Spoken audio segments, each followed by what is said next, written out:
እጅግ በጣም አድርገን እናመሰግናለን። አረፍ አረፍ በሉ። መርሃ ግብራችንን እንግዲህ ሁላችንንም አንድ በሚያደርገን በሀገራችን ብሔራዊ መዝሙር ጀምረናል። በመቀጠል የኪ ሃውሲንግ ፋይናንስ ሶሉሽን ባለቤቶች ወይም ባለአክሲዮኖች አቶ ግሩም፣ ወይዘሮ ሂሩት፣ አቶ ናታን፣ አቶ ሙሴ እንደዚሁም የድርጅቱ ስራ አስኪያጅ በመካከላችን በሕክምና ምክንያት ባይገኙም ወይዘሮ ሰላም ግርማ፣ የድርጅታችን ብራንድ አምባሳደር የፊት ለፊት ገጽ ተወዳጁ አርቲስት ይገረም ደጀኔ አስቴር፣ እንደዚሁም የኪ ሃውሲንግ ስታፎች፣ የማርኬቲንግ፣ የፋይናንስ፣ የአይቲ እና ሌሎች ባልደረቦች፣ ውድ የኪ ሃውሲንግ ቤተሰብና ተመዝጋቢዎች፣ የቀደማችሁ እድለኞች፣ የቤት ባለቤቶች፣ አጋር ተቋማት፣ አንጋፋዎቹ የኢትዮጵያ ንግድ ባንክ፣ ዘመን ባንክ፣ ቡና ባንክና እንዲሁም የኢትዮጵያ መድህን ድርጅት ተወካዮች፣ አመራሮች ሁላችሁንም ክቡራትና ክቡራን እንኳን በደህና መጣችሁ። ለዛሬው ለመጋቢት 12 2018 ዓመተ ምህረት መርሃ ግብር እንኳን በደህና ደረሳችሁ ማለት እንወዳለን። በጭብጨባ ገለጹልን እንጂ። ኪ ሃውሲንግ ከተመሰረተበት ወቅት አንስቶ ዓላማውን አንድ አድርጎ በገቢ ደረጃ አነስተኛና መካከለኛ ገቢ ያላቸውን የህብረተሰብ ክፍሎች የቤት ባለቤት ለማድረግ ኢኮኖሚስ ኦፍ ስኬል የምንለው ጽንሰ ሀሳብ ላይ የተመሰረተ ኪ ሲኤችኤፍ የተሰኘ ሞዴል በመቅረጽ እየሰራ ይገኛል። ወደፊትም መስራቱን ይቀጥላል። ባሳለፍናቸው ከ20 በላይ በሚሆኑ ወራቶች ውስጥ የተለያዩ የስራ ከፍታዎችን እንዲሁም ፈተናዎችን ማየት ችለናል። ሁሉንም ከእናንተ ከአባላቱና ቅድም ከጠቀስናቸው አጋር ተቋማት ጋር ሌሎች አካላት ጋር በጋራ በመሆን በመወጣት ከወቅት ወቅት ፕሮግረሱን እንግዲህ እያስኬድ ነው እንገኛለን። ኪ ሃውሲንግ ፋይናንስ ሶሉሽን በመሪ ቃሉ እንደሚታወቀው ቀላል ነው ብሎ የጀመረው የቤት ባለቤትነት ወይም ባለቤት የማድረግ ጉዞ ከጀርባው በርካታ አድካሚ ስራዎች እንዳሉት እናንተም ትረዳላችሁ። እነዛን አድካሚ ስራዎች ደግሞ በብቃት እየፈጸሙ ለሚገኙት ስታፎቻችን ወይም ድርጅቱን እንደ ድርጅት ቀጥ አድርገው እየመሩ ለሚገኙት አመራሮቻችን በዚሁ አጋጣሚ ምስጋናችንን እናደርሳለን። ምስጋናችሁ እናንተም በጭብጨባ በገልጹላቸው ደስ ይለናል። እንግዲህ የዛሬውን መርሃ ግብር ምንነት ለማብራራት ዛሬ የተገናኘ ነው።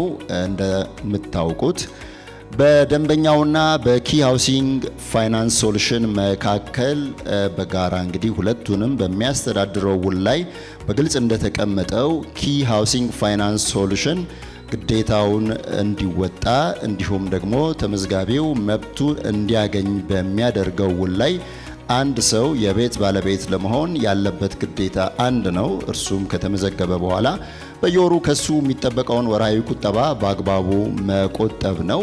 ኪ ሃውሲንግ ደግሞ በአግባቡ ወራዊ ቁጠባቸውን የቆጠቡ አባላቱን በአመት 2 ጊዜ በሚደረግ እድለኞችን የመለየት መርሃ ግብር እድለኞችን በዩኒቨርሲቲው አማካኝነት እየለየ የቤት ባለቤት የሚያደርግ ይሆናል።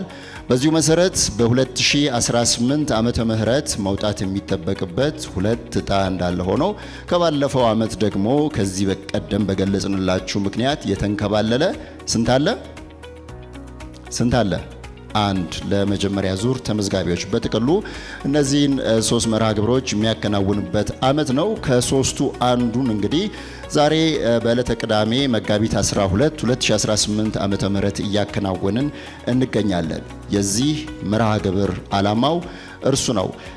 መርሃ ግብራችንን ለማስተዋወቅ ያክል በኪ ሃውሲንግ ፋይናንስ ሶሉሽን ውስጥ ብራንድ አምባሳደር በመሆን ድርጅቱን በፊት ለፊት ገጽነት እያስተዋወቁ የሚገኘው አርቲስት ይገረም ደጀኔ እንኳን ደህና መጣችሁና መልእክቱን ያስተላልፍልናል።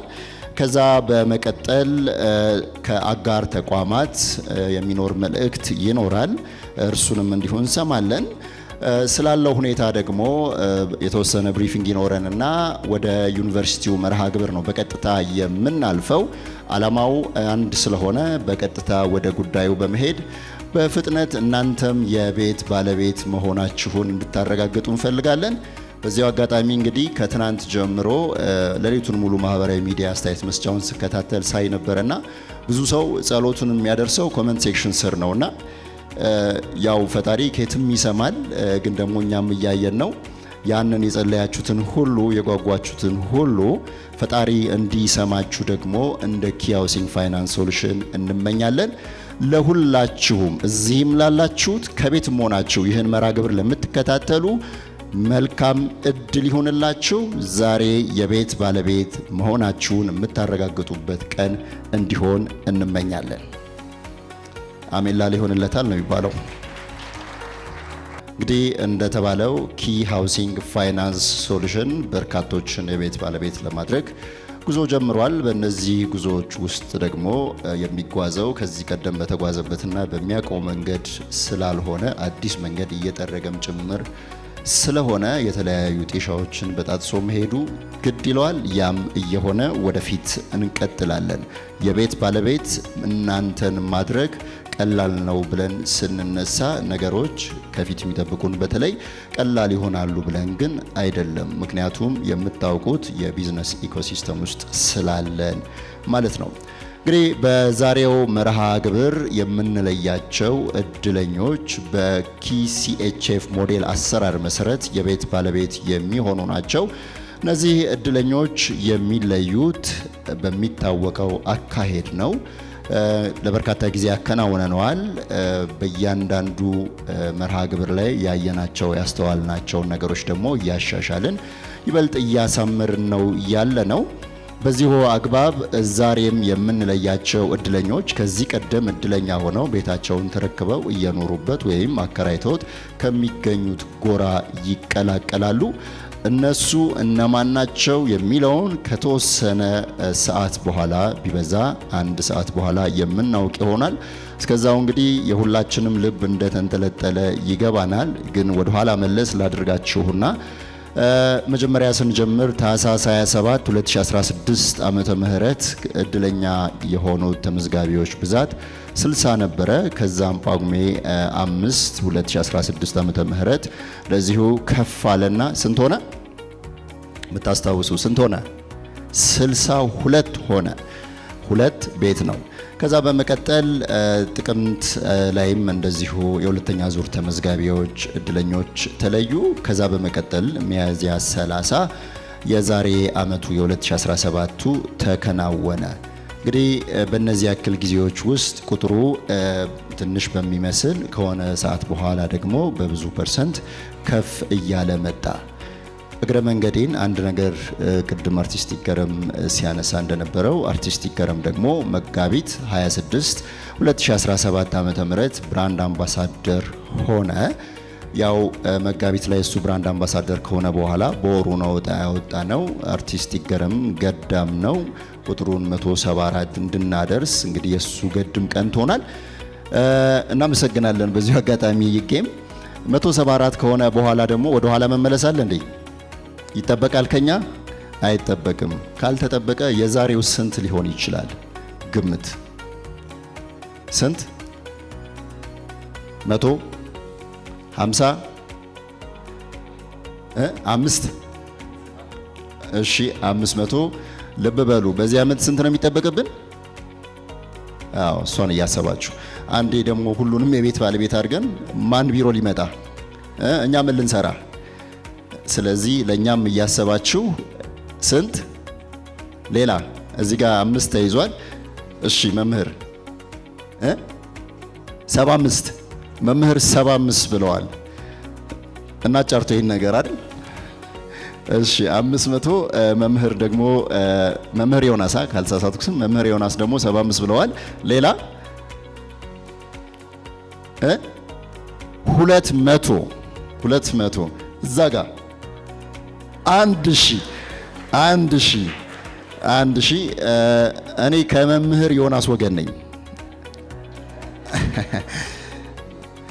ለማንኛውም ቁጥሩን አብረን የምናውቅ ነው የሚሆነው። ሰነዱ ታሽጎ ይመጣል። ታሽጎ ከመጣ በኋላ በምታውቁት ሂደት መሰረት ወደ ቀጣዩ እንሄዳለን ማለት ነው። እንግዲህ ቁጥሩን በኋላ አብረን እናውቃለን። በትክክል የገመተውን ደግሞ ከተጠቀሱት ውስጥ ካለ ማለት ነው የሀቅ እዚሁ መድረክ ላይ እንሸልማለን። ከቤት ውጪ የሆነ ሽልማት ማለት ነው። በመቀጠል የምናልፈው ወደ አጋር ተቋማችን ነው። እርሱም የኢትዮጵያ መድህን ድርጅት ነው። የኢትዮጵያ መድህን ድርጅት የምታውቁት ተቋም ነው፣ አንጋፋ ነው። ስለ ኢትዮጵያ መድህን ድርጅት ማውራት ለቀባሪው ማርዳት ያስብላል። በመሆኑም ባጭሩ የኢትዮጵያ መድህን ድርጅት የኪ ሃውሲንግ ፋይናንስ ሶሉሽን ተመዝጋቢዎች ያለባቸውን ሪስክ ወደ ራሱ አስተላልፎ ተመዝጋቢዎቻችን የሞርጌጅ ፕሮቴክሽን አሹራንስ ዋስትና እንዲኖራቸው አብሮን እየሰራ ያለ አገር በቀል አንጋፋ ተቋም ነው። ተቋሙ ሰርቴን እና አንሰርቴን የሆኑ ኢቨንቶችን በመለየት እንግዲህ ለማህበረሰቡ የኢንሹራንስ አገልግሎት በመስጠት ይገኛል። በዚሁ መሰረት ነው የኪ ሃውሲንግ ፋይናንስ ሶሉሽን ተመዝጋቢዎችንም እንዲሁ ሞርጌጅ ፕሮቴክሽን አሹራንስ ዋስትና እየሰጠ የሚገኘው። ተቋሙ ካከናወናቸው ውስጥ የምታስታውሱት ነፍሳቸውን ይማርና አባላችን የነበሩት ምክትል ኮማንደር በማረፋቸው ምክንያት ለባለቤታቸው እና ለልጆቻቸው እሳቸው በገቡት ዋስትና መሰረት ኪ ሃውሲንግ ቤት እንዲያስረክብ ወይም እንዲገዛ ሙሉ ክፍያውን በመፈጸም እንዳልኳችሁ እንግዲህ እነዛ ቤተሰቦች የቤት ባለቤት መሆን ችለዋል። የቤት ባለቤት የሆኑት አንድም ብር ከኪሳቸው ሳይወጣ ነው ከተመዘገቡበትና የመጀመሪያውን ወር ከቆጠቡት ውጪ። ሌላው በጠቅላላ የተሸፈነው በኢትዮጵያ መድህን ድርጅት ነው። የኢትዮጵያ መድህን ድርጅት ከኛ ጋር በመስራቱ እኛንም አንጋፋ አድርጎናል፣ ኩራትም ይሰማናል። የኢትዮጵያ መድህን ድርጅትን በመወከል እዚህ መካከላችን የሚገኙት አመራር አቶ ደረጀ ግዛው ናቸው። አቶ ደረጀ ግዛው ወደ መድረክ መጥተው ስለ ተቋሙ እንደዚሁም ስላሉት ፓኬጆች፣ ፕሪሚየሞች ማብራሪያ እንዲሰጡልን በክብር ጋብዛለሁ። እባካችሁ አቶ ደረጀ ግዛውን ወደዚህ ሸኙልኝ።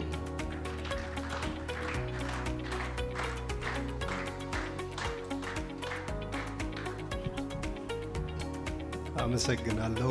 እንደምን ዋላችሁ? እግዚአብሔር ይመስገን። ለሁላችሁም መጀመሪያ መልካም እድል እመኛለሁ። ጥሩ ቀን ነው። ጥሩ እድል እንዲገጥማችሁ እመኛለሁ። ስለ ኪያውስ ባለቤቶቹ ብዙ ተናግረዋል። ምንም የምናገረው ነገር የለም። ስለ ድርጅታችን ትንሽ እናገራለሁ። ኢትዮጵያ መድህን ድርጅት አሁን አገሪቱ ውስጥ ካሉት የኢንሹራንስ ሰጪ ኩባንያዎች መካከል አንጋፋና ከፍተኛ የገበያ ድርሻ በመያዝ ገበያውን በመምራት ላይ የሚገኝ ተቋም ነው። ይህ በእንዲህ እንዳለ ከኪ ሃውሲንግ ጋር የጥምረት ስራ ከጀመርን 2 ዓመት ሆኖናል። 2 ዓመትም እስካሁን ምንም ያጋጠመን እንከን የለም። በዚህ ዓመት ብቻ አንድ የካሳ ክፍያ ጥያቄ መጥቶብናል። ያንንም የካሳ ጥያቄ በገባነው ቃል በገባነው ውል መሰረት ፈጽመን የሟችን ቤተሰቦች ከዕዳ ነፃ አድርገን ቤታቸው እንዲረከቡ ተደርጓል። ወደፊትም ቃል የምንገባው እድለኞች በሙሉ በህይወት እስካሉ ድረስ ግዴታቸውን ራሳቸው እንዲወጡ፣ በህይወት ከሌሉ ደግሞ የእነሱን ግዴታ እኛ ተክተን ለመወጣት ቃል ገብተን ነው እየተጓዝን ያለ ነው። ከዚህ ባለፈ የመድህን ድርጅት የሚሰጣቸውን የዋስትና አይነቶች እንደው አጠር አድርጌ እናገራለሁ። በኢትዮጵያ መድህን ድርጅት በሁለት ዘርፍ ተከፍሎ ነው አገልግሎት የሚሰጠው። አንደኛው ዘርፍ የንብረት ዋስትና ነው። ሁለተኛው ዘርፍ ደግሞ የህይወት ዋስትና ነው። የንብረት ዋስትናውን በተመለከተ ጉዝ የሆኑትን ንብረቶች በሙሉ በዋጋ ተምኖ ዋስትና የሚሰጥበት አካሄድ ነው። ዛሬ ግን ያገናኘንና እኛን ያሰባሰበን ጉዳይ የህይወት ኢንሹራንስን በተመለከተ በህይወት ዘርፍ ያለውን ሁኔታ ለመነጋገር ነው። የህይወት ኢንሹራንስ እንደገና ደግሞ በሁለት እንከፍለዋለን። አንደኛው ምንድነው? የህክምና ወጪ ሽፋንን ነው የምንሰጠው። ደንበኞች ለህክምና የሚያወጡትን ወጪ ሽፋን በመስጠት አገልግሎት እንሰጣለን። ሁለተኛው ደግሞ የህይወት ኢንሹራንስ። የህይወት ኢንሹራንሱን ስንገባ ደግሞ ብዙ ሰፊ ነገር አለ። ወደዛ ዝርዝር ውስጥ አልገባም። ወደኛ ጉዳይ መለስና እኛን ያጣመረን የቀሪ ዕዳ ማወራረጃ ውል ወይንም ሞርጌጅ ፕሮቴክሽን አሹራንስ የሚባለው ውል ነው ያገናኛል። ይሄ ውል ባጭሩ ምንድነው? አንድ መድን ገቢ ህይወት ዋስትናውን ሽፋን ተሰጥቶት በተወሰነ ዓመት ላይ የሚከፍለውን ኢንስቶልመንት ወይንም ዕዳ እንበለው በየጊዜው መክፈል ይጠበቅበታል። ያንን ማድረግ ሳይችል ሲቀር ከአቅም በላይ በሆነ ነገር ህይወቱ ቢያልፍ፣ አደጋ ደርሶበት መስራት ባይችል፣ በተለያዩ ምክንያቶች ቢቋረጥበት ያንን ሽፋን ለመስጠት ነው። ይህንን ሽፋን ስንሰጥ ደግሞ የኪያውስ ፕላን የ30 ዓመት ፕላን ነው እኛ የሰጠነው። ኪያውስ የገባው ግን ቃሉ በ10 ዓመት ሁሉንም ባለቤት አደርጋለሁ ነው። ከ10 ዓመት በኋላ የሚኖረውም ተጨማሪ ዕዳዎች ሊኖሩ ይችላሉ። ከባንክ ጋር የሚያያዝ ነገር ይኖራል። እነዛን ክፍያዎች ሁሉ እስከ 30 ዓመት ሽፋን ለመስጠት ነው። በ30 ዓመት ውስጥ ደግሞ ከኪያውስ ቤተሰቦች ምን ይጠበቃል? በየዓመቱ የሚከፍሉት አረቦን አለ። በየዓመቱ የሚከፍሉት አረቦን በየቤታቸው ባለ 1 መኝታ፣ ባለ 2 መኝታ፣ ባለ 3 መኝታ ተብሎ በ3 ካታጎሪ ተከፋፍሏል። ያንን ፕሪሚየም ለባለ 1 መኝታ 2400 አካባቢ፣ ለባለ 2 3200 አካባቢ፣ ለባለ 3 4300 አካባቢ በየዓመቱ የሚከፈል ክፍያ ነው። እሷ ላይ አሁን የተወሰነች ትንሽ ለውጥ አለ። ከመንግስት በተላለፈው መመሪያ መሰረት አዋጅ ነው አደጋ በአስቸኳይ ጊዜ አደጋ መከላከል ፕሮጀክት ተብሎ ማንኛውም ክፍያዎች ላይ 1% መንግስት ሰብስቡልኝ ብሏል። እዛች ላይ 1% ተጨምሯል። ያልሰማችሁም ካላችሁ በዛው እንድትሰሙት ነው። 1% ተጨምሮ ይከፈላል ማለት ነው። ይሄ ውል ግን በየዓመቱ መታደስ አለበት። ብዙ ቤተሰቦች የዘነጉት ጉዳይ ነው። በየዓመቱ መታደስ አለበት። ይሄ ውል ካልታደሰ እኛ የምንጠብቀው 1 ወር ነው። በ1 ወር ጊዜ ውስጥ ዓመት በሞላ በ1 ወር ጊዜ ውስጥ ውሉን እንዲያድሱልን እንጠብቃለን። ድርጅቱ ደግሞ 1 ወር አይበቃም፣ እስከ 2 ወር እንያቸው የሚል የፎይታ ጊዜ አስቀምጦ 60 ቀን እንጠብቃለን። ከ60 ቀን በኋላ ይህን ውል ማስቀጠል አስቸጋሪ ይሆናል የሚል ድምት አለ። ስለዚህ ውላችሁን በጊዜው እንድታድሱም አደራላለሁ። ከዛ ባለፈ ውሉ ምንድን ነው የሚሰጠው ሽፋን?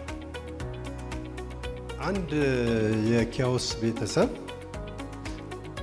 ከኛ ጋር ውል ሲገባ በየዓመቱ የሚከፍለው አረቦን አለ።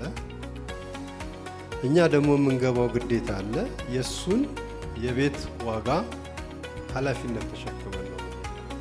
እስከ መቼ? እስከ 30 ዓመት ድረስ።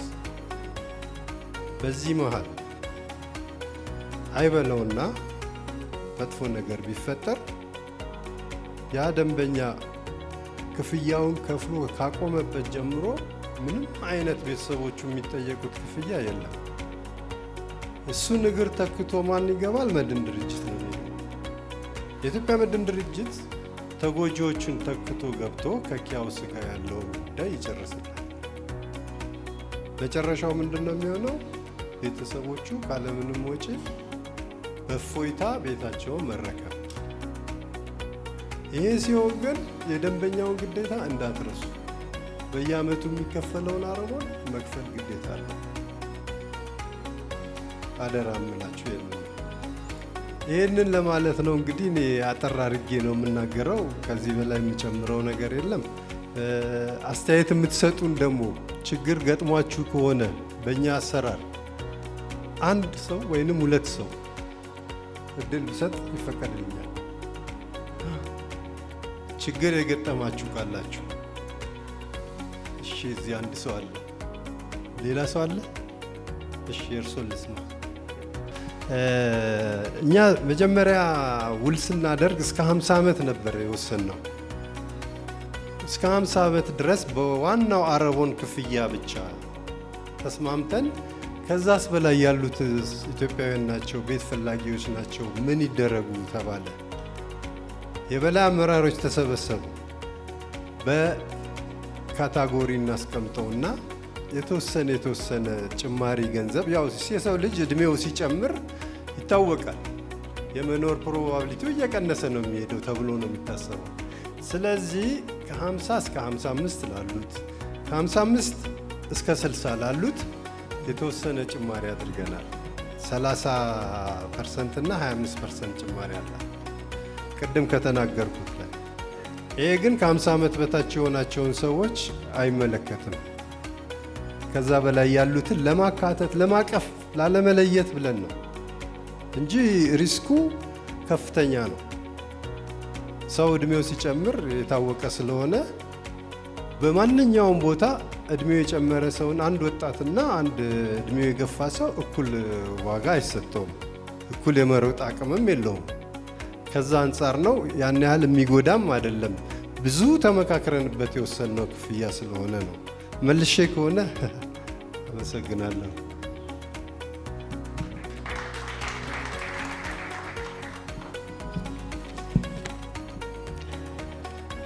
አቶ ደረጀ ግዛውን የኢትዮጵያ መድህን ድርጅት አመራርን ላደረጉልን ንግግር፣ ላስተላለፉት መልእክት እጅግ አድርገን እናመሰግናለን። ክብረት ይስጥልን። በመካከላችን ቀጥሎ አጨብጭቡ። በመካከላችን ቅድም ከጠሯቸው ውስጥ ወይም ተጨማሪ አካላት ይገኛሉ። እጣውን የሚያወጣው ሶስተኛ ወገን የሆነው ዩኒቨርሲቲ ተወካዮች በመሃላችን አሉ። የዩኒቨርሲቲው ተወካዮች ዶክተር አስራት ሙላቱ እንደዚሁም ዶክተር ይታገሱ ይልማና አቶ ሀብታሙ በመካከላችን ይገኛሉ። የዛሬዎቹ የቤት ባለቤቶች የሚታወቁት እንግዲህ እነሱ በሰሩት ሲስተም አማካኝነት ነው፣ በምታውቁት መንገድ ማለት ነው። አሁን የጠቀስኳቸው 3 ስሞች ዛሬ የቤት ባለቤት የሚሆኑትን ሰዎች ፕሮሰስ አድርገው የሚያወጡልን ናቸውና ሞቅ ያለ ጭብጨባ ከሌላው በተለየ በመካከላችን ስለተገኛችሁ እጅግ አድርገን እናመሰግናለን። የህግ ክፍላችን ኃላፊ የሆኑት እንግዲህ የህግ ባለሙያ አቶ ብርሃኑ ከፍ ያለውም በመካከላችን አሉ። እርሳቸውም እንኳን ደህና መጡ ሊባሉ ይገባልና ለእርሳቸውም እንዲሁ ባካችሁ። ወደ ቀጣዩ ከማለፋችን በፊት የዛሬው መርሃ ግብር ወደ ዋናው ወደ አንኳሩ ሀሳብ እየሄደ ነው። ምን ይመስላል፣ እንዴትስ ነው የምንቀጥለው የሚለውን በተወሰነ መንገድ አብራራላችኋለሁ። ከዛ በፊት ግን ነገሮች ዝግጁ መሆናቸውን ማረጋገጥ ይኖርብናል። እስከ 7 ሰዓት ባለው ከዚህ ቀደም ከፍለው የከፈሉበትን ደረሰኝ ወደ አይቲ ክፍላችን በቴሌግራም ዩዘር ኔሙ አማካኝነት የላኩት ጭምር መካተት ስለሚገባቸው እሱን እየሰራን ነበረ። ያንንም ቴሌግራሙ ላይ ፖስት አድርገናል። ስማችሁን እዛ ውስጥ አጣርታችኋል ብለን እናስባለን። ያንን የሚያዘጋጀው አይቲ ክፍላችን ዝግጁ መሆኑን ማረጋገጥ ስለሚገባን ማረጋገጫ ወስዳለው። ያው ትረስቴክ አይቲ ሶሉሽን ነው የአይቲ ዘርፉን እየመራ የሚገኘው። ስለዚህ ትረስቴኮች ሰነድ ዝግጁ ነው? ዝግጁ ነው? በጣም እናመሰግናለን። እዚህም ጋር ያሉት አስፈላጊ ቁሶች የተሟሉ ናቸው። እሱን ቅድም ማረጋገጥ ችለናል። ከዛ በተጨማሪ እንግዲህ የአዲስ አበባ ሳይንስና ቴክኖሎጂ ዩኒቨርሲቲው ሲስተም ነው የሚያስፈልገው። እሱም ዝግጁ መሆኑን እናውቃለን። ሂደቱ ይህንን ይመስላል። በመጀመሪያ ከዩኒቨርሲቲው የተወከሉት ሰዎች ወደ መድረክ ይመጣሉ፣ ስለ ሂደቱ ያብራሩልናል። ያንን ማብራሪያ በተወሰነ ደቂቃ ውስጥ ከሰማን በኋላ በመቀጠል ያው ማብራሪያው የሚሆነው እንዴት እንደሚሆን ነው አወጣጡ። ከዛ በመቀጠል ሰነዶችን ለነርሱ እናስረክባለን። የምናስረክበው ሰነድ በሶፍት ኮፒና በሃርድ ኮፒ ነው። የሃርድ ኮፒው ሰነድ አሁን ገና ነው እየመጣ ያለው። ምክንያቱ ምንድነው? ያው በርካታ ገጽ ነው፣ አይታችሁታል። ያጠናቀቅ ነው ሙሉ ለሙሉ አፕዴት አድርገን ስንት ሰዓት ላይ ነው?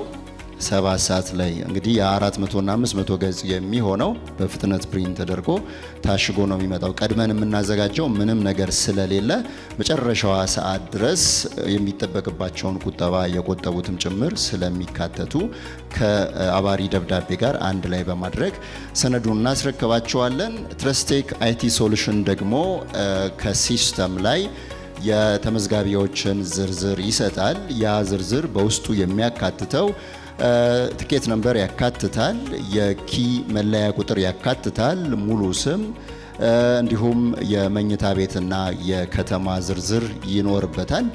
ያንን ሶፍት ኮፒ ለዩኒቨርሲቲው ተወካዮች ካስረከብን በኋላ በመቀጠል የሚሆነው የዩኒቨርሲቲው ተወካዮች እነዛን ሰነዶች ከታዛቢዎች ጋር በጋራ በመሆን ያያሉ፣ ያረጋግጣሉ። እነዚህ ታዛቢዎች ከናንተው መሃል በፈቃደኝነት የሚመረጡ ናቸው። ቦታው በሚበቃው ልክ 3 ወይ 2 ሰው ራንደምሊ እናንተው ራሳችሁ እጃችሁን አወጣችሁ ትሳተፋላችሁ። እየተሰራ ያለውን ሂደት ከጀርባ ቆማችሁ ትታዘባላችሁ ማለት ነው። በዛው አግባብ ሰነዶቹን ከሶፍት ኮፒው ጋር ካመሳከርም በኋላ እንግዲህ ሲስተሙ የሚሰራበትን መንገድ በመከተል ባሉት ደረጃዎች እጣውን ወደ ማውጣቱ እንሄዳለን። መጨረሻ ላይ ከባለ 1 ከባለ 2 እና ከባለ 3 መኝታ ቤት በዚህ መጋቢት 12 በምናከናውነው መርሃ ግብር የቤት ባለቤት ለመሆን የተለዩትን ከዚሁ ከመድረክ እኔ ለናንተ እነግራለሁ። ከዚህ ውስጥም እቤት ካላችሁትም መካከል የቤት ባለቤት የምትሆኑ ሰዎች ትኖራላችሁ። ግን እዚህ ካላችሁት ውስጥ ዛሬ በሚደረገው መርሃ ግብር እድለኝነታችሁን ብታረጋግጡ ምን የምታረጉ ይመስላችኋል? እንደ ስለት ሳይሆን እየጠየቅኳችሁ ያለሁት ሀሳባችሁን ምን የምትሆኑ ይመስላችኋል? ላስታውሳችሁና ሚያዝያ 30 በተከናወነው መርሃ ግብር ኢንስፔክተር መሐመድ በመካከላችን አሁን የሉም። በእርግጥ እዚሁ አዳራሽ ውስጥ ነበሩ። እድለኛ መሆናቸውን ሲያረጋግጡ እንግዲህ ደጋግመው ሲሰግዱ ነበር አይደለ? ወደ መሬት ሲደፉ ነበር። ደስታቸውን በዛ መንገድ ነው የገለጹት። ለባለቤታቸው ደውለውም ደግሞ እንደዛው ደረሰን እኮ ነበር ያሉት። እናንተ ምን የምታደርጉ ይመስላችኋል? ምትጮሁ ምትጮህ እንዴ? ያስጮኋላ? ቤት ነው ያስጮኋል፣ ያዘልላል። ደስታውን በተለያየ መንገድ የሚገልጽ ሰው አለ። ያን ሁሉ እናደርጋለን። እሱ እንዲሆን እንግዲህ ለሁላችሁም እንመኛለን። እዚህም ላላችሁት በየቤታችሁም ለምትገኙት ማለት ነው። እንግዲህ ያንን ካደረግን በኋላ ወዲያው የተለዩትን እድለኞች ዝርዝር አዲስ አበባ ሳይንስና ቴክኖሎጂ ዩኒቨርሲቲ ለአይቲ ክፍላችን ፒዲኤፉን ይልካል። በዛው ቅጽበት ሶሻል ሚዲያዎቻችን ላይ ፖስት እናደርጋለን። በየቤቱም ያሉ እዚህም ያሉ ስማቸውን እዛ ውስጥ ከመለያ ቁጥራቸው ጋር በማመሳከር እድለኛ መሆንና አለመሆናቸውን ይለያሉ። በአሁኑ ከሆነ እሰየው፣ በአሁኑ ካልሆነ ስንት አለ? በርካታ ቀሪ መርሃ ግብሮች አሉ። ነገሩ 10 አረንጓዴ ጠርሙሶች በግድግዳ ላይ ስለሆነ አንዱን እየቀነስን በመጣን ቁጥር የሚቀጥለው አለልኝ በሚል ተስፋ እንቀጥላለን። መቼም ሁሉም ዛሬ የቤት ባለቤት ወይም እድለኛ እንደማይሆን ባይ ዲፎልት የታወቀ ነውና በዚሁ አግባብ ነው የምንቀጥለው። ዛሬ እድለኛ ከሆናችሁ ከወዲሁ እንኳን ደስ አላችሁ። ካልሆናችሁ ከዚህ ዓመቱ ላይ ስንት ይቀራችኋል? ስንት ይቀራችኋል? 2። ነገም ሌላ ቀን ነው። በዛ ተስፋ እንቀጥላለን። ኪ ሃውሲንግ በውሉ መሰረት ግዴታውን መወጣት ግድ ይለዋል። እናንተም እንደዛው ግዴታችሁን እስከተወጣችሁ ድረስ ያ በደንብ በወፍራሙ ሊሰመርበት የሚገባ ጉዳይ ነው የሚሆነው። እንግዲህ ሰነዳችን ታትሞ መጥቷል። ወደ ቀጣዩ መርሃ ግብር መሄድ እንችላለን። ከዛ በፊት ግን የተወሰነ ማብራሪያ ለመስጠት በዚህ ዙር የሚካተቱት ከመጀመሪያው እስከ 4ኛው ዙር ያሉት ናቸው። ሁሉም እንደተመዘገበበት ወቅት ቁጥሩ ይለያያል። የመጀመሪያ ዙር ተመዝጋቢዎች በብዛት ቀደም ይላሉ እንግዲህ ወይም ከፍ ይላሉ። ሁለተኛ ዙር ተመዝጋቢዎች አንጻራዊ ይቀንሳል። ሶስተኛ ዙር የመጨረሻውና ትንሹ ነው። 4ኛ ዙር ደግሞ ከመጀመሪያ ዙር ቀጥሎ በቁጥር ከፍ ያለ ተመዝጋቢ ያለበት ነው። በዚህኛው መርሃ ግብር 4ኛ ዙር ተመዝጋቢዎች 100% ይካተታሉ። ምክንያቱም የመጀመሪያ ዕጣ ውስጥ ስለሆነ እየተካተቱ ያሉት እንዲሁ ቁጠባቸውንም እነሱ ተወጥተዋል። ከዛ በመቀጠል ሶስተኛ፣ ሁለተኛና አንደኛ ዙር ተመዝጋቢዎች ደግሞ ከነርሱ የሚጠበቀውን ግዴታ የተወጡት ብቻ ናቸው የሚካተቱት። ቁጥሩን እንግዲህ በሚገለጸው ደብዳቤ አማካኝነት በኋላ እናሳውቃችኋለን። ሁሉም እንደተመዘገበበት ወቅት እንደ ብዛቱ በሬሾ የቤት ባለቤት መሆኑን ዛሬ ያረጋግጣል። 3ቱም መኝታ ቤቶች ተካተዋል። በዚሁ አግባብ ነው የቤት ባለቤት የሚሆኑ እድለኞችን ዛሬ የምንለየው። እናንተ ዝግጁ ናችሁ? ዝግጁ ናችሁ? ዝግጁ? ይህንን ያብራራሁላችሁን መርሃ ግብር እንግዲህ ከዚህ በመቀጠል የሚያከናውኑት ከዩኒቨርሲቲው የመጡ ባለሙያዎች ናቸው፣ እንዲሁም አመራሮች። እነርሱን ወደ መድረክ እጋብዝና ሂደቱን እንጀምራለን። ያንን እንዲመሩልን ዶክተር አስራት ሙላቱን በክብር ወደዚህ መድረክ ሸኙልን። ዶክተር እባክዎት።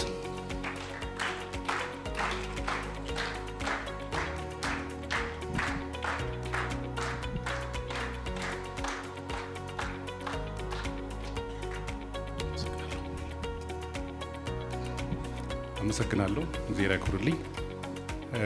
በመቀጠል የምናደርገው ሲናፈቅ የነበረውን ስራ ነው የምንሰራው። ስለዚህ የኛ ባለሙያዎች እኔን ጨምሮ ዶክተር ታገሱ እንዲሁም አቶ ሀብታሙ በሰራነው የሶፍትዌር መሰረት ከመጀመሪያ ጀምሮ ሶፍትዌሩ ምንም አይነት ዳታ ውስጡ እንደሌለ እናረጋግጣለን። ከዛ በኋላ የተመዘገቡ ተመዝጋቢዎች፣ ብቁ የሆኑ ተመዝጋቢዎች ተቋሙ በለየልን መሰረት ወደ ሲስተሙ እናስገባለን።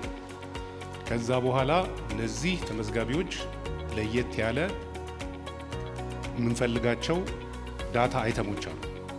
ያው በአማርኛ መናገር ይከብዳል፣ አንዳንዱ ነገር ቴክኒካል ስለሆነ ለምሳሌ ዩኒክ የሆነ እያንዳንዱ ተመዝጋቢ ዩኒክ የሆነ ቁጥር አለው። ያ ቁጥር ከሌላ ከማንኛውም ተመዝጋቢ ጋር አይመሳሰልም። በኮምፒውተር ጀነሬት የሚደረግ ስለሆነ ይሄ ቁጥር ከእያንዳንዱ ብቁ ከሆነ ተመዝጋቢ ጋር ማች ያደርጋል። ከዛ ቀጥሎ ምን ይኖራል? ሙሉ ስም ይኖራል። ሙሉ ስም ማለት የእያንዳንዱ ሰው የመጀመሪያ ስሙ፣ የአባቱ ስም፣ የአያቱ ስም ይኖራል። ይሄ በጣም ወሳኝ ነው። መጨረሻ ላይ በቁጥሩ የወጣውን ማች የምናደርገው ከሆነ ግለሰብ ጋር ስለሚሆን ማለት ነው የምናያይዘው። ከዛ በመቀጠል በጣም ወሳኝ የሆነውና የምንፈልገው እያንዳንዱ ሰው የተመዘገበበት የመኝታ ቤት ቁጥር አለ። ባለ 1፣ ባለ 2፣ ባለ 3 እነዚህን እንፈልጋለን። ይህንን ነው አፕሎድ የምናደርገው ባዶ ወደ ሆነው ሲስተም ውስጥ የምናስገባው። ከዛ በመቀጠል እያንዳንዱ መኝታ ቤት ስንት እጣ አለው፣ የተዘጋጀ ቤት ስንት ነው የሚለውን ነገር እንለያለን፣ ኮንፊገር እናደርጋለን። ይሄ ምን ይሰጠናል? ቅድም ያልኳችሁን ባለ 1 የተመዘገቡ ለብቻ፣ ባለ 2 የተመዘገቡ ለብቻ፣ ባለ 3 የተመዘገቡ ለብቻ ከሆኑ በኋላ የሚወዳደሩት ለእነዚህ ቤቶች ስለሚሆን ማለት ነው። ያንን በተዘጋጁት ቤቶች ብዛት፣ በመኝታ ቤት ብዛት መሰረት በተሰጠን ቁጥር መሰረት ኮንፊገር እናደርጋለን። የሚቀጥለው ስቴፕ ይህንን ማረጋገጥ ማች ማድረግ ነው። ከዛ ልክ ብሔራዊ ሎተሪ ዕጣ እንደሚወጣው በሶፍትዌሩም ቋት አለው። ለእያንዳንዱ መኝታ ቤት ይገባሉ ማለት ነው የሚወዳደሩት ሰዎች። ከዛ የመጨረሻው ስቴፕ ዕጣ ማውጣት ነው። ስለዚህ ዕጣውንም እንዴት ነው የሚያወጣው? አሁን ባዘጋጀነው ብቁ የሆኑ ተመዝጋቢዎች ለአንድ መኝታ፣ ለ2፣ ለ3 መኝታ ቤት የተዘጋጁ ቤቶች ተመዝጋቢው ብዙ ነው፣ ቤቱ ትንሽ ነው። ስለዚህ እድለኞቹን ሶፍትዌሩ በራሱ መንገድ ይመርጥልናል። እሱንም ከነሱ ጋር ሆነን እናሳውቃለን። ባጭሩ ሂደቱ ይህን ይመስላል። ስለዚህ አቶ ሀብታሙን ወደ ቦታቸው ይምጡልኝ። አቶ ሀብታሙ መልካም። አቶ ሀብታሙ ልቀጥል። በጣም ጥሩ። ስለዚህ እንደምታዩት በሲስተም ውስጥ ምንም አይነት ዳታ የለም። ይህንን በተፈለገው መልኩ ማረጋገጥ ይቻላል። ሲስተሙ መጀመሪያ ሲጀምር ምንም ነገር ውስጡ የለም። ቅድም የዘረዘርኩላችሁ ሂደቶች ከላይ ተቀምጠዋል። እያንዳንዳቸውን አብረን እንሄዳለን ማለት ነው። ስለዚህ ተመዝጋቢዎችን አፕሎድ ማድረግ ነው ወደ ሲስተሙ። ሁለተኛው ስቴፕ ይሄ ነው። በዚህ መሰረት ኪ ሃውሲንግ ፋይናንስ ሶሉሽን ፒኤልሲ የለያቸው ሲቆጥቡ በነበረበት የለያቸውን በሶፍት ኮፒ ወደዚህ ሲስተም እናስገባለን። ካስገባን በኋላ የሚቀጥለው ስቴፕ እንደምታዩት ለእጣ ዝግጁ የሆኑ ቤቶች ብዛት፣ የተዘጋጁ ያለቁ ቤቶች፣ እጣ የሚወጣላቸው ቤቶች ኮንፊገር ይደረጋሉ። ይሄ በተለያየ ጊዜ በዚህ የሚወጣው ብዛት የተለየ ነው።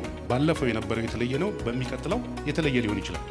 ስለዚህ ኮንፊገረብል እንዲሆን አድርገነዋል። ኮንፊገር እናደርገዋለን።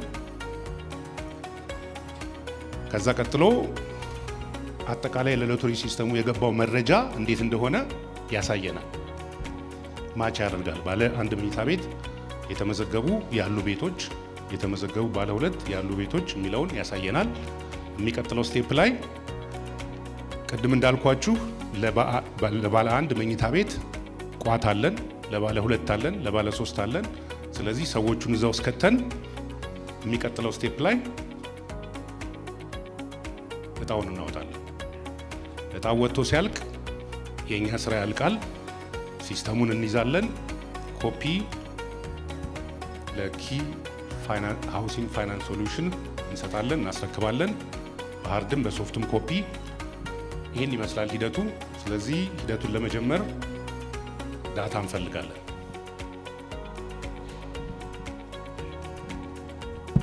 ግልጽ ነው አይደል? በዚሁ ሂደት አማካኝነት ነው የምንሄደው። ነገር ግን ሰነዱን ከመረከባችን በፊት ሰነዱን የሚያስረክቡን አቶ አማረ ዝግጁ ይሆኑልን። እስከዛው ድረስ በራሳቸው በአቶ አስራት አማካኝነት ከእናንተ መካከል የተወሰኑ ታዛቢዎች ተመርጠው ወደዚህ እንዲመጡልን እናደርጋለን።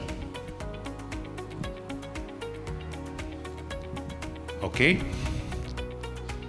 ስለዚህ ታዛቢ መሆን እፈልጋለሁ የሚል ሰው መጀመሪያ በበጎ ፈቃደኝነት። እኔ ፈትሒያ መሐመድ አሚን ነኝ። የተመዘገብኩት የመጨረሻ ጊዜ ነው። አራተኛ ዙር። እናመሰግናለን። መምህር ዮናስ እባላለሁ። ዮናስ አጉስ እባላለሁ። የመጀመሪያ ዙር ተመዝጋቢ ነኝ። እናመሰግናለን። እሺ እንግዲህ ሂደቱን በመቀጠል ወደ ሰነድ ማስረከቡ ነው የምንሄደው። ሰነዱን የሚረከቡት ራሳቸው ዶክተር ናቸው። ዶክተር ሰነዱን ከተረከቡ በኋላ ሰነዱ ውስጥ ያሉትን ነገሮች ከታዛቢዎች ጋር በጋራ በመሆን ለእናንተ እንነግራለን። ሰነዱን እንዲያስረክቡ አቶ አማረ ከፍ ያለውን ወደዚህ ይሸኙልን።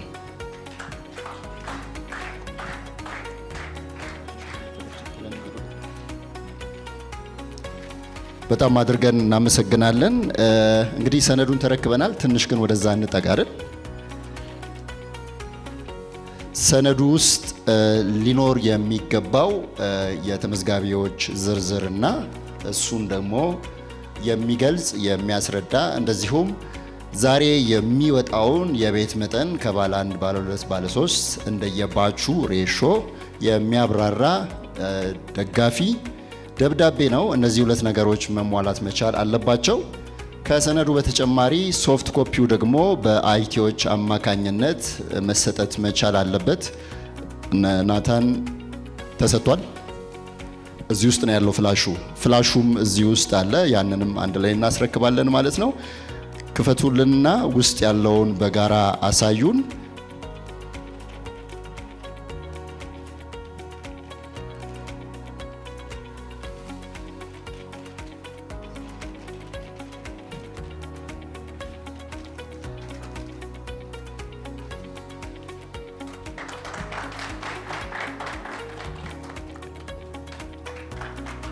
ሶፍት ኮፒው በዚህ ፍላሽ ውስጥ ይገኛል።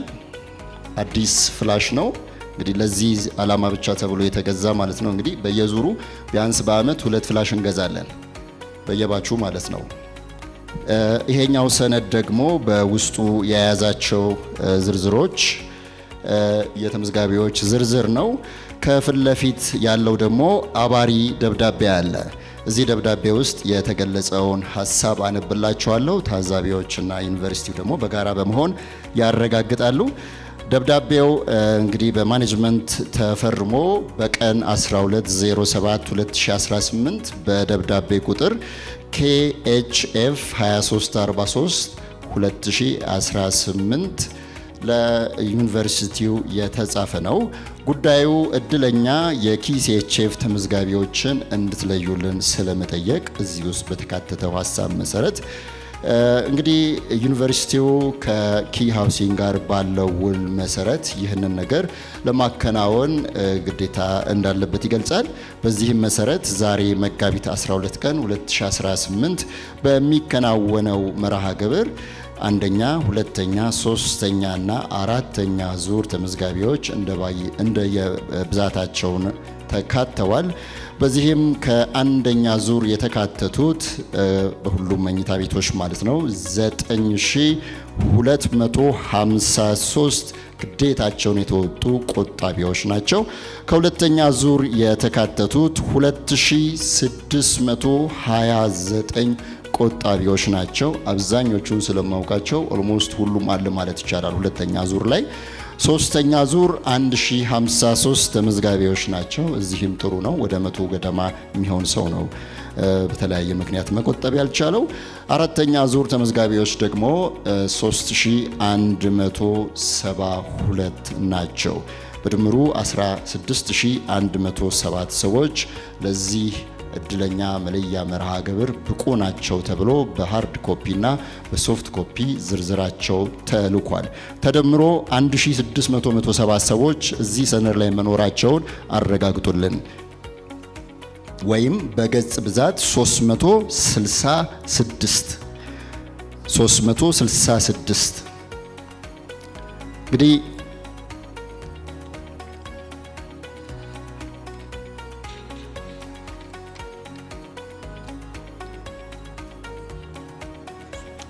ይቁጠሩት ሁሉንም 366ቱ የሚቆጠር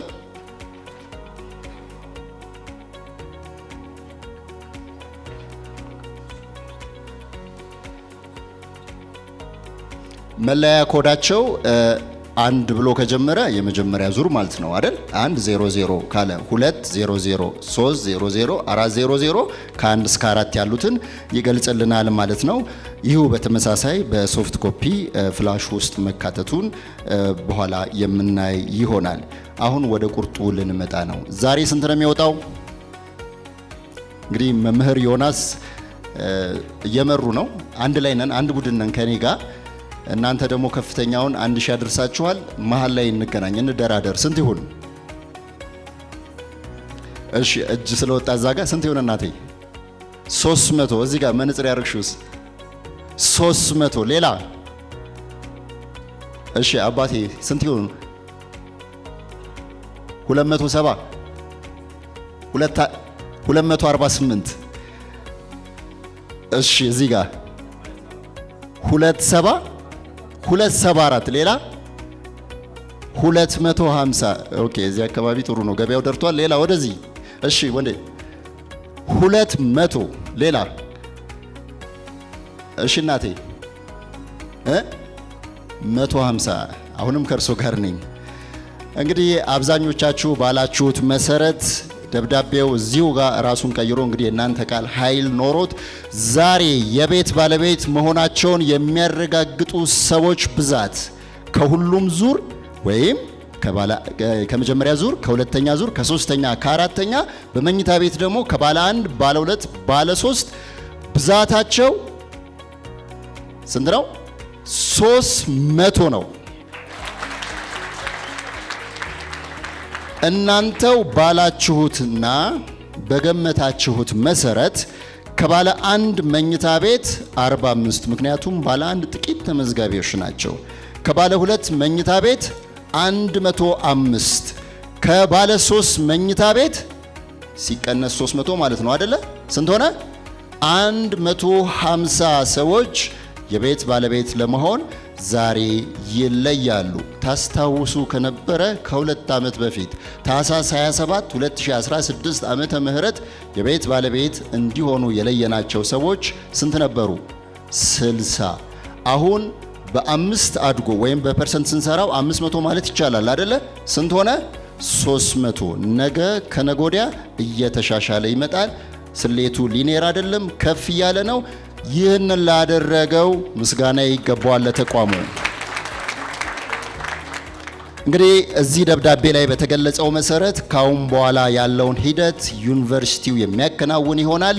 ማንም በዩኒቨርሲቲው ስራ ታዛቢዎችንም ጨምሮ ኪሃውሲንግንም እንደዚሁ ጣልቃ አይገባም። የተለየ ሀሳብ አስተያየት አይኖረንም። የእኛን ድርሻ እዚህ ጋር እንጨርሳለን። ከዚህ በኋላ ያለውን ሂደት ለአዲስ አበባ ዩኒቨርሲቲ እናስረክባለን።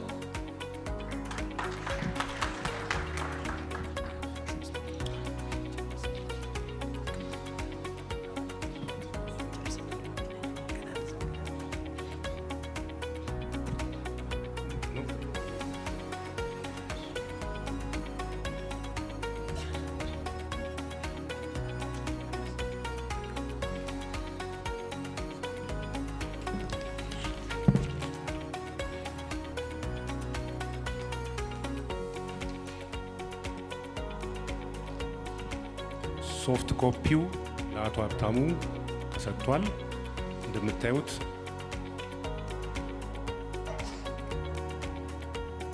እየከፈተው ነው ከፍላሹ ላይ።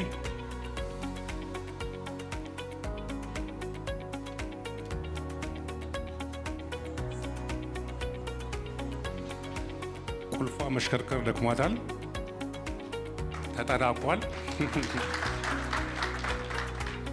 እንደምታዩት 16107 ተመዝጋቢዎች ወደ ሲስተሙ ገብተዋል።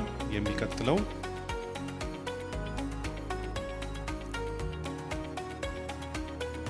ስለዚህ ደብዳቤ ላይ በተቀመጠው መሰረት ባለ 1 መኝታ ቤት 45፣ ባለ 2 መኝታ ቤት 105፣ ባለ 3 መኝታ ቤት 150፣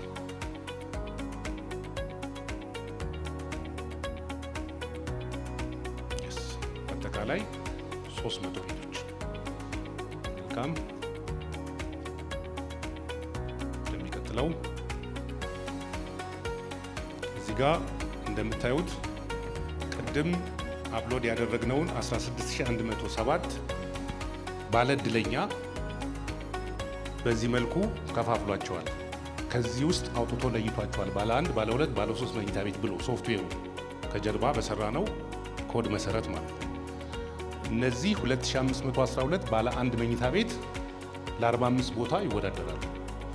7000 ባለ 2 መኝታ ቤት ብቁ የሆኑት ለ105 ቦታ ይወዳደራሉ።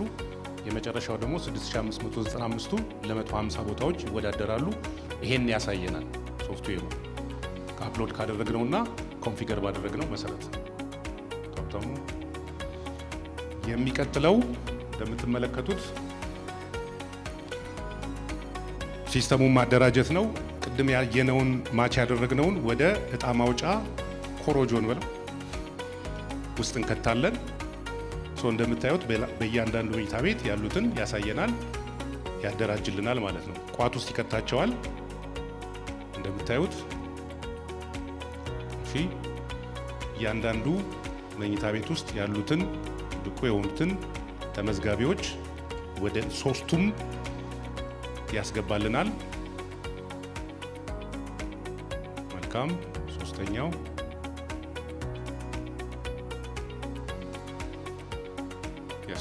ስለዚህ ዝግጁ ነን ለመጨረሻው ውሳኔ ሂደት። አቶ ሀብታሙ የመጨረሻው የሚቀጥለው ስቴፕ የመጨረሻው ስቴፕ እንደምታዩት ሁሉም ነገር ዝግጁ ሆኗል። ተመዝጋቢዎች ገብተዋል። በተመዘገቡበት መኝታ ቤት ተከፋፍለዋል። ስንት እያንዳንዱ መኝታ ቤት ስንት ዝግጁ ቤት አለ የሚለው ኮንፊገር ተደርጓል። እጣ ማውጣት ነው። እባክህ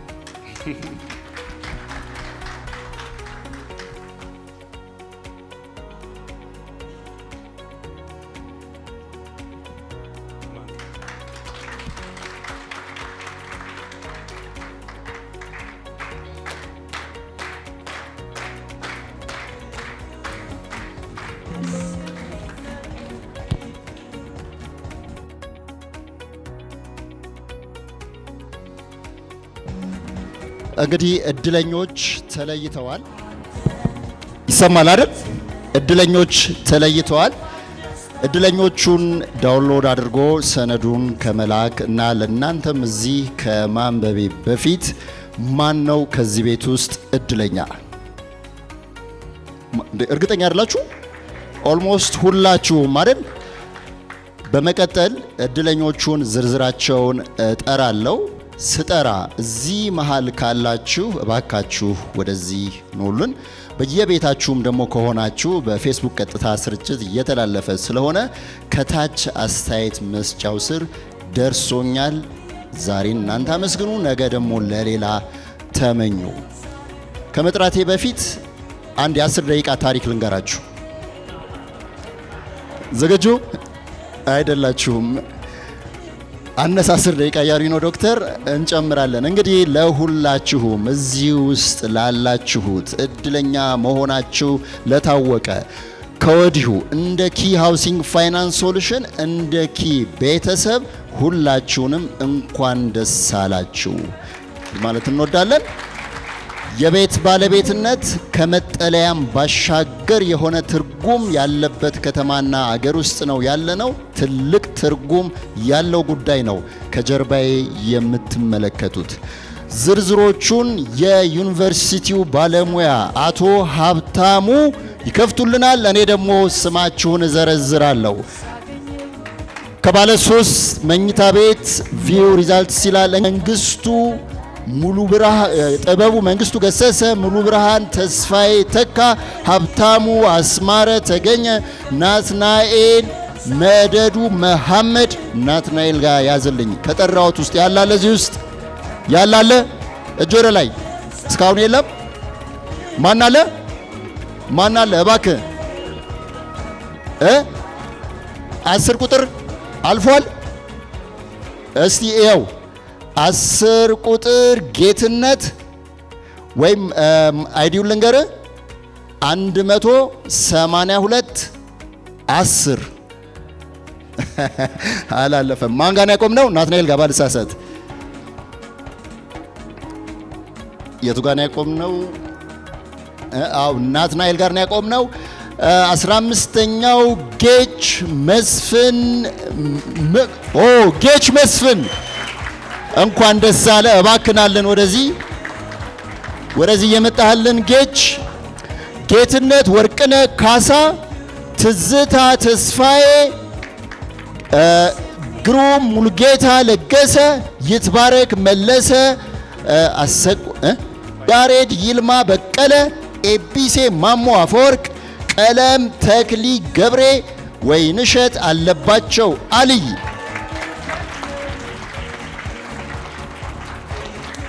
ቀለም ተክሊ ወይስ ወይንሸት?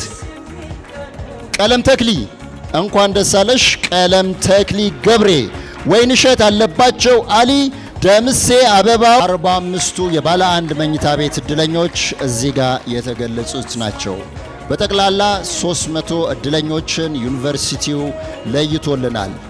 የዩኒቨርሲቲውን ተወካዮች ከመድረክ እንዲወርዱ ከማድረጋችን በፊት የመጨረሻ ኮንክሉዥን የሚሆን መልእክት ይኖራቸዋል። ከዛ በመቀጠል ወደ ሌላው እኛ እንሄዳለን። እዚህ መሃል የምትገኙ እድለኞችንም እዚህ እንፈልጋችኋለን።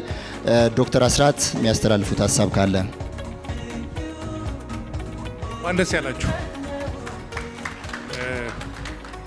እኛ ይሄን ስራ ስንወስድ ከዚህ በፊት ከነበሩት ትላልቅ ፕሮጀክቶች አንጻር አነስ ያለ ነው፣ ነገር ግን ሴንሲቲቭ ነው። ስለዚህ በጥንቃቄ ሶስታችን በተደጋጋሚ እየተገናኘን ሰርተን ፈትሸን ከኪ ፋይናንስ ሃውሲንግ ሶሉሽን ጋር በመተባበር ያሉትን ነገሮች በጥራት ነው የሰራ ነው። ምንም አይነት ነገር ስጋት አይግባችሁ። በማንኛውም ሰዓት ዳታው ይኖራል። ወደፊትም በዚሁ መልኩ እንቀጥላለን። ቆጥቡ፣ እኛ ዕጣ እናወጣለን። አመሰግናለሁ። ዶክተርን እጅግ በጣም አድርገን እናመሰግናለን። እንግዲህ ከባለ 1 መኝታ ቤት 45፣ ከባለ 2 105፣ ከባለ 3 ደግሞ 150 በጥቅሉ እናንተም እንደገመታችሁት 300 ቤቶችን ለእድለኞች ለማስተላለፍ ወይም ግለሰቦችን የቤት ባለቤት ለማድረግ በዩኒቨርሲቲው አማካኝነት ዛሬ ለይተናል። ከነዚህ ከባለ 3 መኝታ ቤት እድለኞች መካከል 4 ወይ 5 የሚሆኑ ሰዎች እዚህ መሃላችን ይገኛሉ። ስለነሱ ሁላችንም ደስ እያለን ያሉትን በጠቅላላ ወደዚህ መድረክ በጭብጨባ ሸኙልን። እናንተም እድለኞች ደግሞ እባካችሁ ወደዚህ መድረክ ኑልን፣ የደስታችሁ ተካፋይ እንድንሆን አድርጉን። እንኳን ደስ አላችሁ። የተቀራችሁት ደግሞ ለዚህ ቀን ያብቃችሁ፣ ለዚህ ቀን ያድርሳችሁ። እናንተ ነገ ከነጎዲያ በተመሳሳይ እንደነሱ እዚህ መድረክ ላይ ሆናችሁ ደስ ብሎኛል እናንተንም ይቅናችሁ ብላችሁ ለሌሎቹ መልእክት ታስተላልፋላችሁ። በሚገርም ሁኔታ እንግዲህ እስካሁን ካሉት ውስጥ የባች ስብጥር ያለ ይመስለኛል ከአራተኛ ባች ጭምር። ግን የነሱ ስሜት ከምንም በላይ ለኛ ሊጋባ ይገባልና ሁሉም የተሰማቸውን ስሜት እንዲነግሩን እናደርጋለን። ራሳቸውን እያስተዋወቁ እናንተም ደግሞ የደስታቸው አጋዥ ደጋፊ በመሆን በጭብጨባ በእልልታ በሆይታ ቅድም ባልኳችሁ መንገድ ወይም እናንተ ብትሆኑ ምን ታደርጋላችሁ እንዳልኩት የነሱን ደስታ አብረን እንጋራ። በጣም እናመሰግናለን። ስምሽን አስተዋውቂና ስለ ሁኔታውም ንገሪኝ። ስሜ ቀለም ጠቅልል እባላለሁ። የባለ 3 መኝታ ባለ እድል ነኝ። እንዴ እናንተ ብትሆኑ እንዴት ነው የምትሆኑት? አያንስም? ለሌላው ካጨበጨብን ነገ ደግሞ ለኛ ይጨበጨብልናል እንደሚባለው የደስታው ተካፋይ ያድርጉ። ባለ 3 መኝታ ቤት ስንተኛ ዙር ተመዝጋቢ ነበርሽ? አራተኛ ዙር። ያ ማለት ከግንቦት 1 2017 ዓመተ ምህረት እስካሁን ድረስ በነበረው የምዝገባ ሂደት ውስጥ የነበሩት ናቸው ማለት ነው።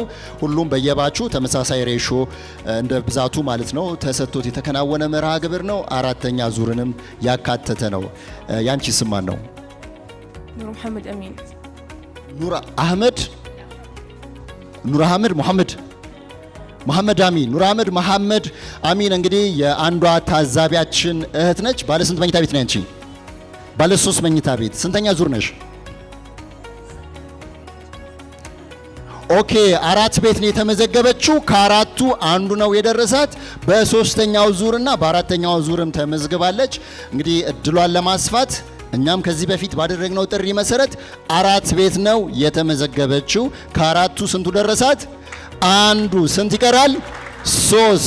በቀጣይ እሱም እንዲቀናሽ የቤቶች ባለቤት እንድትሆኚ እንመኛለን። አንቺ እህቷ ነሽ፣ ታዛቢያችን አጃቢ ነሽ። ቴንኪው። እሺ ወንድሜ። እኔ ጌች መስፍን ይባላለሁ። በመጀመሪያ ዙር ነው የተመዘገብኩት ባለ 3። ጌች የመጀመሪያ ዙር ተመዝጋቢ ነው። ባለ 3 መኝታ ቤት እድለኛ መሆኑን ዛሬ አረጋግጧል። ሁላችሁም እዚህ የተገኛችሁት እንግዲህ ካለው ከመቶ ምናምን ታዳሚ ውስጥ የድል ጉዳይ ሆኖ እዚሁ አዳራሽ ውስጥ ተገኝታችሁ ነው። የተቀሩት 297 የሚሆኑት እድለኞች በየቤታቸው ደስ እያላቸው ጮቤ የረገጡ አላመኑም። ኢቭን ይሆናል በዚህ ሰዓት የእድለኞቹን ዝርዝር አይቲ ክፍላችን ከአዲስ አበባ ዩኒቨርሲቲ ተረክቦ ወደ ሶሻል ሚዲያ ማኔጅመንት ቡድናችን ይሰጥልናል። ሶሻል ሚዲያ ላይ ያሉት ባለሙያዎች ደግሞ ፖስት ያደርጋሉ። ዝርዝራቸውን እዛ ውስጥ ይፈልጋሉ። ምናልባት እኔ ስጠራ ስም ተሳስቼ ከሆነ ዘልዬም ከሆነ እናንተም ደግማችሁ እዛ ውስጥ ራሳችሁን ፈትሹ። የዛሬዎቹን እድለኞቻችን ተወካዮች 3ቱን በተቀሩት ስም እጅግ በጣም አድርገን እናመሰግናለን። 300 ብለናል። ከ60 ተነስተን በቀጣይ በሺዎች እንደምንገናኝ ምንም ጥርጥር የለም። እውነት ነው። አዳራሽ ላይ በቃ ይችላል፣ ስቴዲየምም ቢሆን ያኔ እንገናኛለን። እነሱን ከመድረክ ወደ ወንበር እንዲሁም ወደ ቤታቸው እንሸኛቸዋለን። በኋላ በጣም እናመሰግናቸዋለን። ሁላችሁንም እናመሰግናለን።